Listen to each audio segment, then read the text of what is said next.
Bom, então continuando, gente, a gente falou sobre o Salmo 2 no vídeo passado, de como seria o reino do Messias, né, profetizado no Salmo 2, que ele quebraria as nações como se fosse barro, né, com um cetro de ferro. E o salmo que a gente vai ver agora é o Salmo 110. E o Salmo 110 também é um salmo messiânico, também fala do ungido. E é interessante que o Salmo 110 fala que o Messias, que o ungido, além de ser rei, ele vai ser sacerdote.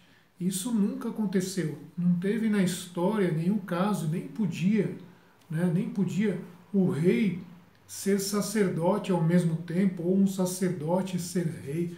Ou é sacerdote ou é rei. Mas no caso do Messias, do ungido, ele vai unir esses dois ofícios, tanto o rei como o sacerdote, tanto o reinado, né, como o sacerdócio. E isso só vai se cumprir com a vinda deste Messias. E a gente lendo aqui o Salmo 110, a gente vê que o Messias também será sacerdote. Na minha Bíblia, na minha versão, está o sacerdócio do Messias. E que sacerdócio vai ser esse? Vamos dar uma lidinha no Salmo para a gente entender.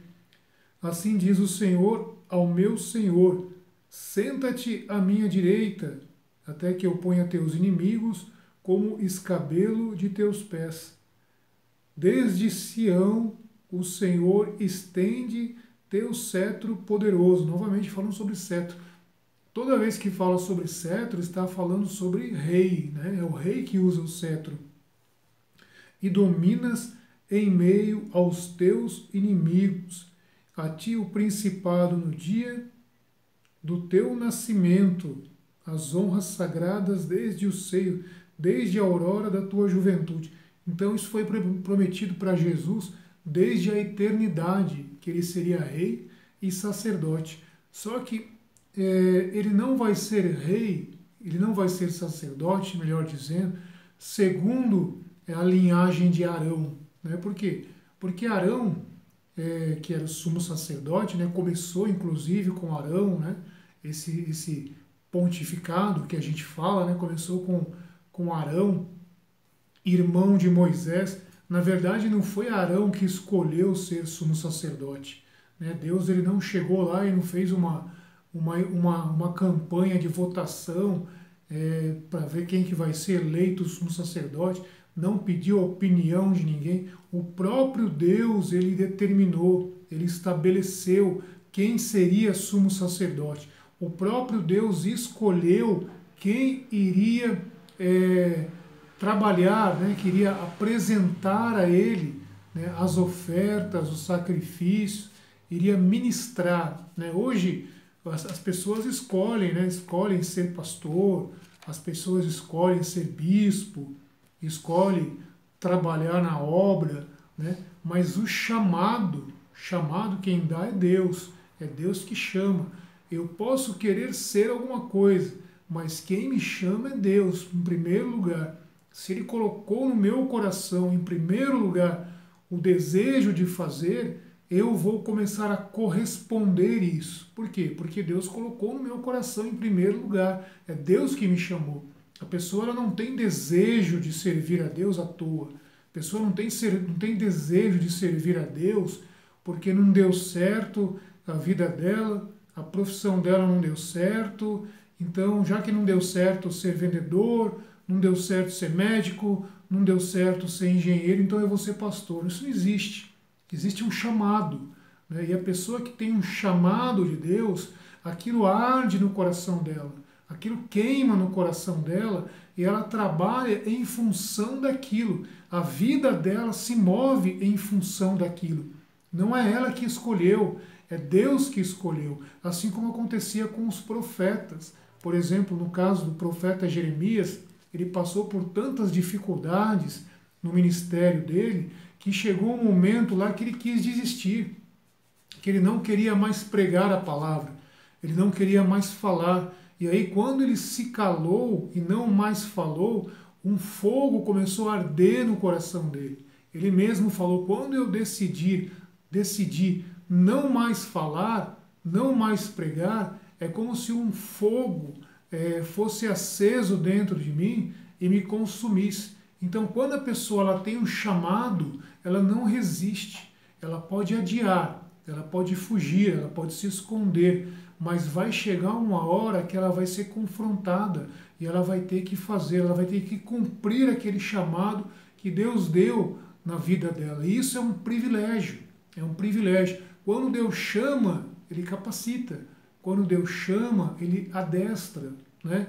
Ele nos dá armas, Ele nos dá ferramentas para que a gente possa exercer o nosso ministério da melhor forma possível e o nome dele ser glorificado. E aqui, quem escolheu Arão para ser sumo sacerdote não foi Moisés, não foi Miriam, que era irmã deles também, não foi ninguém, não foi o povo que resolveu instituir ali um sacerdote, foi o próprio Deus. O próprio Deus é que escolheu Arão para ser sumo sacerdote, começou com ele. Só que Jesus, ou melhor, o Messias, né, do Salmo 110, ele seria sacerdote da ordem de outro sumo sacerdote, superior a Arão. E que sumo sacerdote era esse? Simbolicamente, é o sumo sacerdote Melquisedeque. Quem era Melquisedeque? Melquisedeque é aquele sumo sacerdote que apareceu de uma forma bem misteriosa, né, no Velho Testamento, quando Abraão ele tinha acabado de enfrentar alguns reis ali cananeus e os vencido, né? Abraão ele conquistou vários despojos ali, se eu não me engano, inclusive o sobrinho de Abraão, Ló, ele foi levado cativo, né, por alguns daqueles reis ali, e Abraão se levantou para libertar o seu sobrinho, e Abraão ele conquistou uma grande vitória sobre aqueles reis e conquistou um grande despojo. Quando Abraão estava trazendo esse despojo para casa, ele se encontra no caminho com esse Melquisedeque, que era um homem estranho, um homem que a Bíblia não dá muitos detalhes de quem era esse Melquisedeque. Alguns detalhes que a Bíblia dá acerca dele é que ele era um rei de uma cidade chamada Salém, né, que era o rei de Salém. Inclusive o nome dele significa isso, rei de Salém, ou rei de justiça, né? Rei da paz, que a palavra Salém, Shalom, né, significa paz. Daí que vem o nome da cidade de Jerusalém, né, que é a cidade da paz. Então, quando Abraão ele se encontra com este homem, com este Melquisedeque, que era sacerdote de Salém, Abraão ele sente o desejo de entregar a este homem o dízimo de tudo aquilo que ele havia conquistado ali naquela batalha, naqueles despojos. Abraão entrega o dízimo para este homem, para este Melquisedeque.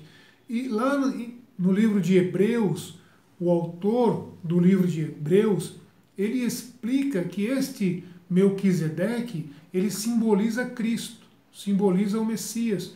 Por quê? Porque não fala sobre a origem dele, não fala sobre o princípio dele, e não fala também como ele morreu, como foi o fim da vida dele. Ou seja, não tem começo e não tem fim, que é o Messias, né? Que é Cristo. Ele não tem começo e não tem fim, ele é eterno. Então, o sacerdócio de Jesus, o sacerdócio do Messias, ele é firmado, ele é simbolizado nesse sacerdócio de Melquisedeque. Por quê? Porque é eterno, né? Os sacerdotes na ordem de Arão, pela linhagem de Arão, pela ordem de Arão, sempre passava de pai para filho. Quando Arão morria, o filho dele se tornava sumo sacerdote. Quando o filho morria, o neto se tornava sumo sacerdote e por aí vai. Então era uma linhagem de dinastia, era uma dinastia. No caso de Melquisedeque, ele foi único, ele foi o sacerdote, o sumo sacerdote eterno. Então, o sumo sacerdócio de Cristo é eterno, não passa para descendentes. É isso que o autor de Hebreus ele fala quando ele fala sobre sacerdócio. lá em Hebreus capítulo 7, versículo 20, está falando sobre Melquisedeque, explica direitinho sobre a história do dízimo, né, que Abraão entrega para Melquisedeque, e ele fala também que pelo fato de Abraão entregar o dízimo para Melquisedeque, Abraão estava dizendo que Melquisedeque era superior a ele. Por quê? Porque o abençoador, né, aquele que abençoa, ele é superior ao abençoado, que é o caso aqui de Melquisedeque. Melquisedeque, ele abençoou depois Abraão, depois que Abraão entregou o dízimo, Melquisedeque o abençoou, então mostrando que Melquisedeque era superior. Abraão ali, quando entrega o dízimo a Melquisedeque, ele estava dizendo o seguinte, olha, Levi, ele será inferior a Melquisedeque. Porque quem era Levi? Levi era filho de Jacó, né? Era neto de Abraão, bisneto, né, de Abraão, era da linhagem de Abraão. E foi sobre Levi que Deus colocou a responsabilidade de receber os dízimos, os levitas, né? Os descendentes de Levi. Os levitas, eles recebiam o dízimo para cuidar das coisas ali do trabalho do santuário, né? Dos sacrifícios. Então, simbolicamente, Abraão, Levi, melhor dizendo, na pessoa de Abraão, porque Abraão, Levi era descendente de Abraão, Levi, na pessoa de Abraão, era inferior a Melquisedeque. Por quê? Porque Abraão entregou o dízimo a Melquisedeque. Os levitas, eles recebiam o dízimo do povo, né? Abraão, simbolicamente, recebia os dízimos do povo, mas Abraão ele pega o dízimo e entrega a Melquisedeque, dizendo simbolicamente, espiritualmente, que esse Melquisedeque ele é superior a Abraão, ele é superior a Levi, aos levitas. Então Jesus, esse Melquisedeque, ele é um tipo de Cristo, ele é um tipo de Messias que foi profetizado inclusive pelo rei Davi no Salmo 110. O Salmo 110 é um salmo tremendo que mostra claramente como Davi, além de ser rei, era profeta também, porque ele recebia essas revelações. Quem recebe essas revelações de Deus é profeta. 1000 anos antes de Jesus nascer, Davi estava dizendo aqui o seguinte, versículo 3, a ti o principado no dia do teu nascimento, as honras sagradas desde o seio, desde a aurora da tua juventude. O Senhor jurou e jamais desmentirá. Tu és sacerdote para sempre, segundo a ordem de Melquisedeque. Então, esse juramento, Deus fez um juramento que o Messias, ele seria sacerdote segundo a ordem de Melquisedeque. Esse juramento não foi feito a Arão.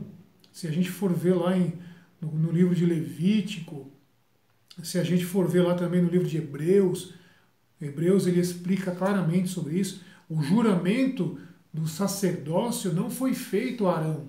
Arão era apenas um sacerdócio transitório, né? Era algo temporário, até que o verdadeiro sacerdote, ou melhor, o verdadeiro sumo sacerdote viesse, e este sumo sacerdote já havia recebido um juramento de Deus, que ele seria sacerdote para sempre. E este sacerdote é Jesus. E se a gente for ver também lá no livro de Zacarias, que a gente já estudou também lá nos profetas menores, Zacarias fala sobre dois ofícios ali. Zacarias fala sobre Josué e fala sobre Zorobabel. A gente já estudou isso em profetas menores.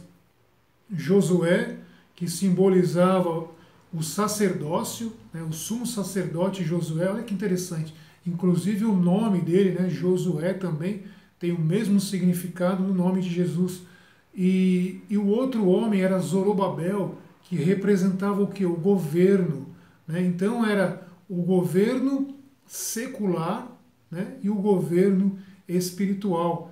Zorobabel, que era simbolicamente rei, né, apesar de que nesta época Judá não tinha mais reis, né, tinha voltado já do cativeiro da Babilônia, né, não tinha mais reis, mas tinha governantes. Tinha governantes. E Zorobabel era o governante nesta época e Josué o sumo sacerdote. Então, o rei Davi aqui, quando escreve o Salmo 110, ele estava prevendo isto, prevendo que esses dois ofícios, tanto o rei, né, como o sacerdote, eles seriam exercidos por uma pessoa só. Né? Isso nunca aconteceu. Isso não era possível de acontecer. Isso só vai se cumprir com Cristo, quando Cristo ele vier e estabelecer o milênio. Por que ele é sumo sacerdote? Porque ele entrou lá no santuário de Deus, ele entrou no Santo dos Santos. Ao invés de levar sangue de animais, como faziam os sumos sacerdotes do Velho Testamento, Jesus ele apresentou o seu próprio sangue, né, e foi aceito por Deus. Cristo ele é o sacrifício, né, ele é o nosso sacrifício. Aqueles animais que os judeus eles entregavam para Deus ali, que eles matavam, aquele sangue, né, que eles levavam para Deus, era algo transitório, algo passageiro, estava apenas mostrando que futuramente alguém viria e este alguém iria oferecer o seu próprio sangue. Por isso que ele é sacerdote, por isso que ele é sumo sacerdote, porque ele acessou até o santuário, até o santíssimo lugar. E como a gente já sabe, se você não sabe, está escrito lá no livro de Levítico, que o único que podia entrar no santíssimo lugar era o sumo sacerdote, e uma vez por ano. Os sacerdotes eles não podiam entrar ali, porque senão morreriam. Apenas o sumo sacerdote entrava lá no santíssimo lugar e oferecia o sangue daquele novilho, né? Ou daquele novilho vermelho, né? Que purificava o povo. Tudo isso está lá no livro de Levítico.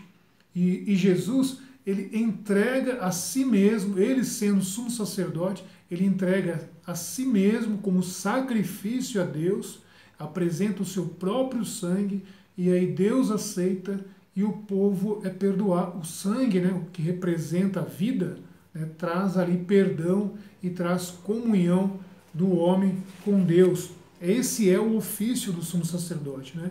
Na verdade, a função do sumo sacerdote é exatamente essa, é trazer o que? A propiciação. Né? É a propiciação, é aproximar Deus do homem e o homem de Deus. É aquele que apazigua. Sabe quando dois estão brigados? Sempre vem aquele um que vem apaziguar, fazer com que os dois se unam. Então, a função do sacerdote, do sumo sacerdote, é exatamente esta. É apaziguar, né? Apaziguar nós para com Deus e Deus para conosco. E o Salmo 110, escrito pelo salmista Davi, já tratava sobre isso. O Senhor jurou e jamais desmentirá, tu és sacerdote para sempre, segundo a ordem de Melquisedeque. O Senhor está à tua direita, ele esmaga os reis no dia da sua ira. De novo falando lá sobre Apocalipse, que a gente viu no vídeo passado. Ele julga as nações, amontoa cadáveres, esmaga cabeças pela imensidão da terra. A caminho ele bebe da torrente e por isso levanta a cabeça. Então está falando aqui sobre o reinado do Messias, que vai vencer os seus inimigos e vai ser um reinado eterno, porque é segundo a ordem de Melquisedeque. Esse é o Salmo 110, que também é um salmo messiânico. Leia depois na sua casa aí, medite sobre Mateus, capítulo 22, versículo 44, que fala sobre isso. Verso 2. Vamos ver só quais são os versos que confirmam que é um salmo messiânico. Né? O verso 2. Desde Sião o Senhor estende seu cetro poderoso. O verso 6 também, que a gente já leu agora, ele julga as nações. Verso 6. Hebreus, que a gente já falou, fala sobre isso. Mas uma passagem interessante que eu quero ler, e eu anotei aqui, sobre este assunto, está escrito lá em Daniel. Como assim Daniel? Daniel também recebe a revelação acerca do Messias. a gente está falando sobre salmos messiânicos, mas o livro de Daniel, que também fala muito sobre o Messias, Daniel capítulo 7, verso 13, olha que interessante o que está falando aqui na minha versão. Eu continuava contemplando nas minhas visões noturnas, quando notei, vindo sobre as nuvens do céu, um como filho do homem. Ele adiantou-se até ao ancião e foi introduzido à sua presença. A ele foi outorgado o poder, olha só o que está descrito lá no Salmo, hein? A ele foi outorgado o poder, a honra e o reino, e todos os povos, nações e línguas o serviram. E aí continua, seu império é império eterno, que jamais passará, e seu reino jamais será destruído. Olha que interessante. O profeta Daniel, ou o sábio Daniel, né, os judeus eles chamam Daniel de o sábio. A gente chama de profeta. O próprio Jesus também chamou Daniel de profeta, né? Então ele é profeta também. Daniel, ele estava tendo uma visão aqui acerca do Filho do Homem, né? E Jesus, ele se intitulava lá nos evangelhos, a gente já leu muito isso, o Filho do Homem. Então Daniel, ele está tendo aqui a visão do que o salmista teve, né, mais ou menos 1000 anos antes de Jesus. Se é 1000 anos antes de Jesus, Daniel escreveu esse texto aqui aproximadamente no ano 590, 580 a.C., ou seja, aproximadamente 500 anos depois de Davi escrever aquele salmo, né, sobre o Messias. Daniel, ele tem a mesma visão que Davi teve 500 anos depois. Então repara que a própria palavra de Deus, ela se confirma. A própria palavra de Deus, ela tem versículos que se confirmam. Muitas vezes Deus fala com a gente, né, de diversas maneiras, e a gente pede confirmação, né? Senhor, confirma isso que o Senhor está falando comigo, né? E a própria palavra se confirma. A gente vê os salmos messiânicos, agora Daniel, Zacarias também fala sobre isso. A gente vê que o Messias, ele já era aguardado, ele já era esperado no Velho Testamento. Os seus profetas, eles viram isso, os salmistas viram isso. E eu quero falar agora sobre o Salmo 22. A gente viu no Salmo 2 como seria o reinado do Messias, como será, né? Porque ainda não aconteceu, ainda é futuro, é escatológico, vai acontecer ainda. Como será o reinado do Messias? A gente viu no Salmo 110 que este Messias, além de rei, será sacerdote, será sumo sacerdote. E o Salmo 22, que também é um salmo messiânico, fala que este Messias, ele vai sofrer, né? Este Messias, antes deste ungido, deste Messias, ele obter o trono, né, ele se assentar no trono, ele vai ter que sofrer, ele vai ter que passar por coisas terríveis, né? Como a gente já conhece lá Isaías 53, que fala sobre o servo sofredor. Depois leia lá na sua casa Isaías 53, fala sobre o servo sofredor. E o Salmo 22, que foi escrito bem antes de Isaías falar sobre o servo sofredor, o Salmo 22 também já antecipava isso.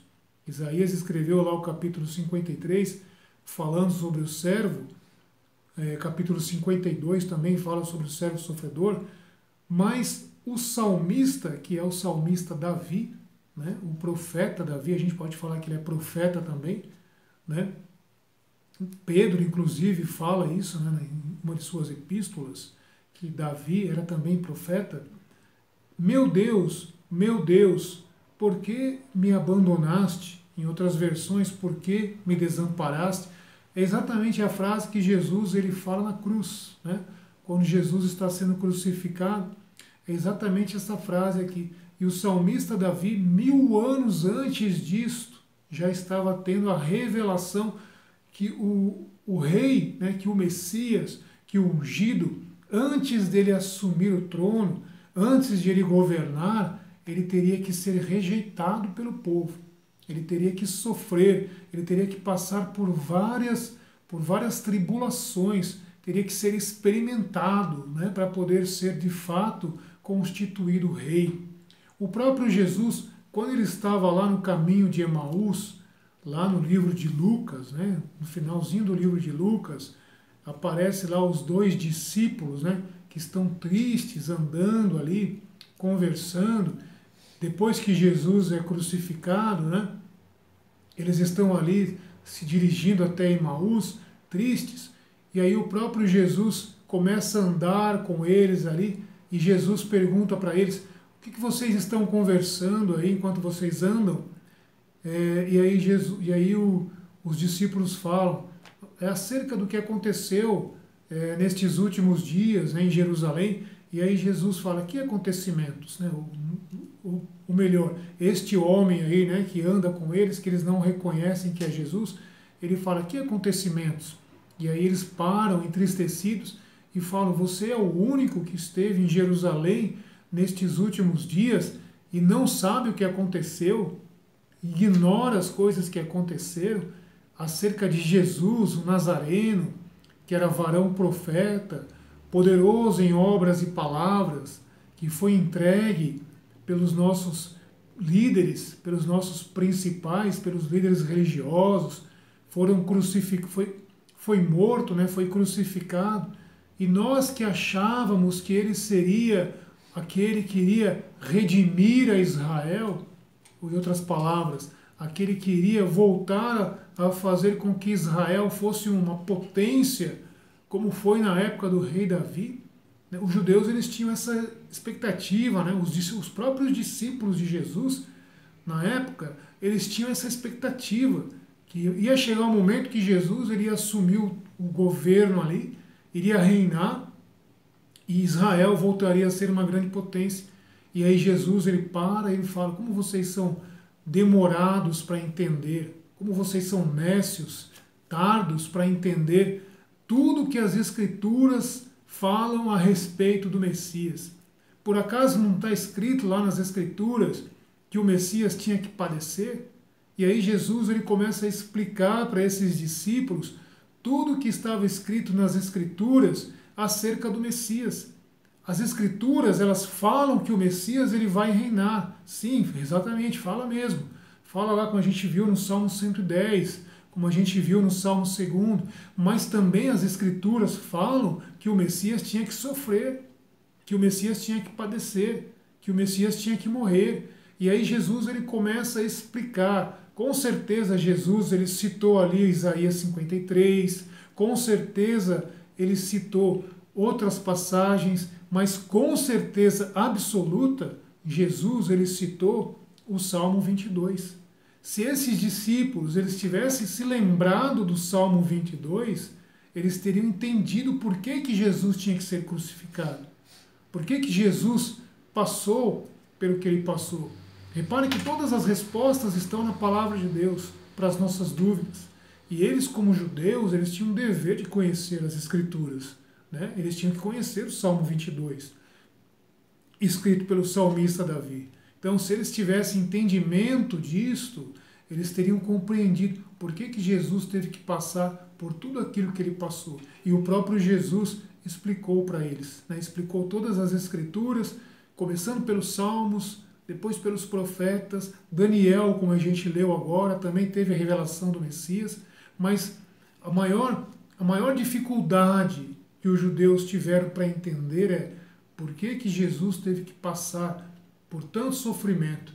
E o Salmo 22, ele explica, né? Ele explica para a gente o porquê. Deus meu, por que me abandonaste? Descuidado de me salvar, apesar das palavras de meu rugir. E a gente vê que em vários versículos do Salmo 22 são versículos que mostram por que este salmo é messiânico. Versículo 9, que ele recorra ao Senhor, que ele o liberte, que o salve, se é que o ama. Olha só, quando Jesus estava lá na cruz, né, os religiosos começaram a zombar dele, né? este aí que salvou os outros, se salve agora, desça da cruz, e aí a gente vai crer. E até usaram, né, a palavra salvar, né, que se salve, fazendo um trocadilho com o nome de Jesus, né, porque o nome de Jesus significa isso, Deus salva. Então, já que Deus salva, né, que o seu nome significa isso, então se salve aí para a gente ver se você realmente, se Deus realmente te ama, né, que Deus te salve agora. Então estava sendo zombado, né, pelos fariseus, pelos religiosos ali, e o salmista Davi, de forma impressionante, ele traz esse detalhe, né, no versículo 9, que ele recorra ao Senhor, que o liberte, que o salve, se é que o ama, repetindo as mesmas palavras que os religiosos estavam falando ali. Eu vou dar mais uma pausa e aí quando eu voltar a gente vai concluir o Salmo 22 e falar sobre o Salmo 118. Que Deus abençoe.